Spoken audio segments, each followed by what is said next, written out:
Azuro à l'école des monstres.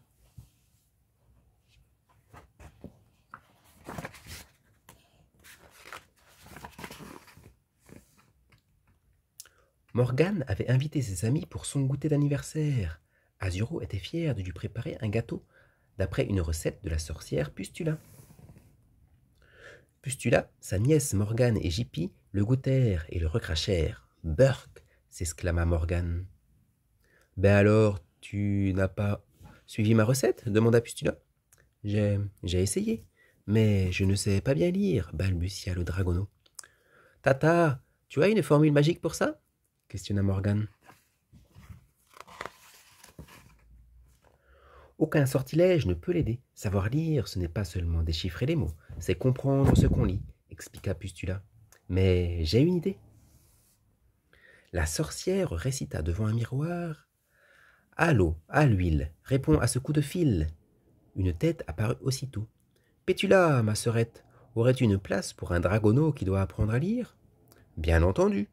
Amène-le au vieux chêne. Frida viendra le chercher. Jippy et Azuro attendaient sous l'arbre. Une voix se fit entendre au-dessus d'eux. « Tu attends quoi pour monter, le bleu ?» Surpris, ils virent un balai géant conduit par une sorcière qui ruminait. « Encore un élève qui n'a jamais vu un balai-bus. » Le balai filait à la vitesse de l'éclair. « Salut, je m'appelle Hippette, » déclara un garçon recouvert de bandelettes. « Moi, c'est Mathilde, » souffla une voix douce. Azuro regardait dans tous les sens. Il ne voyait rien. « Je suis un fantôme, prononce mon prénom et tu pourras me voir. » Un loup-garou se hissa sur le balai. Il regardait le dragonneau avec dédain. « Méfie-toi d'Herman, c'est un bagarreur, » murmura Mathilde. « Tout le monde le craint à l'école des monstres, » renchérit Hippette. « L'école des monstres? Je ne suis pas un monstre, » fit Azuro. « Pour les humains, tu es un affreux dragon, cracheur de feu. Moi, une horrible momie, et Mathilde, un terrible fantôme, » répondit Hippette.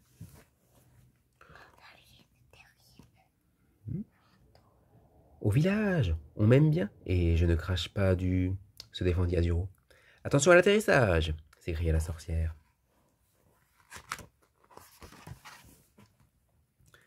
La sorcière Pétula emmena les élèves au dortoir. « Le souper sera servi à 20h.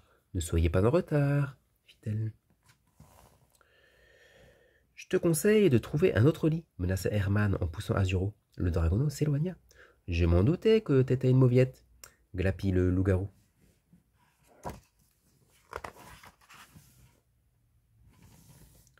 Azuro et Jippy n'en croyaient pas leurs yeux. La cantine était pleine de créatures fabuleuses.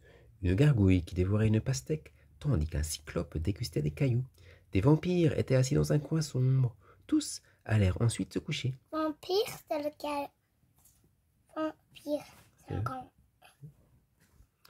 Tous allèrent ensuite se coucher, à l'exception des vampires, qui étudiaient la nuit.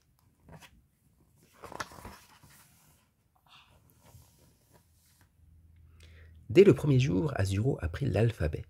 Un dragon qui forme des bulles avec de l'eau, ce n'est pas commun, observa la sorcière Pétula.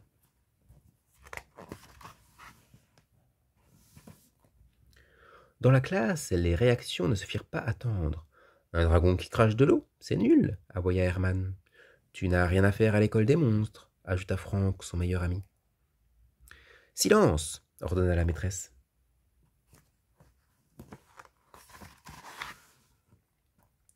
Pendant les récréations, Jippy, Hippette et Mathilde changèrent les idées d'Azuro. Ils jouèrent à la bandelette à sauter et à cache-cache. Cette nuit-là, même les vampires le divertirent. Ils se transformèrent en chauve-souris et une longue course-poursuite dans les airs commença.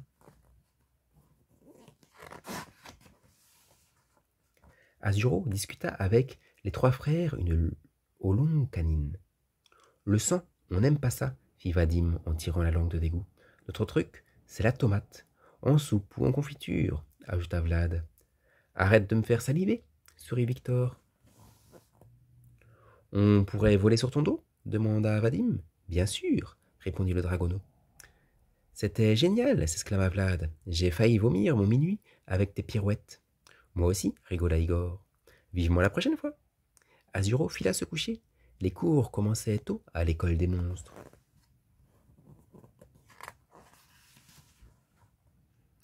Herman et Franck multipliaient les mauvais coups, tandis qu'Azuro lisait avec peine un poème, le loup-garou dit « T'as trop d'eau dans le cerveau, tu ne sauras jamais lire, dragounet. » Tous les élèves de la classe rigolèrent, à l'exception d'Ipette et de Mathilde.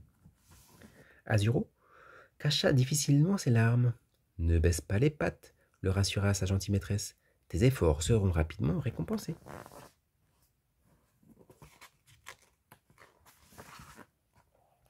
La sorcière Pétula était fière de ses progrès. Le dragonneau écrivait souvent les réponses au tableau. Les deux garnements en profitaient pour lui faire des mauvaises blagues. Être puni au coin des oreilles de Pimpin le lapin sur la tête n'y changeait rien. Les chenapans continuaient à embêter Azuro. Un matin, Herman s'empara d'un livre d'Azuro. « Franck, brûle ce machin qui ne sert à rien. » Le vaurien frotta une allumette et mit le feu par mégarde à la queue du loup-garou. « Au secours !» hurla Herman. Azuro propulsa une grande quantité d'eau pour éteindre les flammes. Le poil mouillé, Herman n'avait pas fière allure. « Alors, t'as peur du feu, la boule de poil ?» ironisa Ipette. « Ipette, ne te moque pas de lui, déclara Azuro. C'est nul de croire qu'avoir un aspect effrayant nous oblige à être méchants. Herman perd une bonne occasion de se faire des amis. Tant pis pour lui. »« C'est vrai, tu as raison, » répondit Ipette, penaud.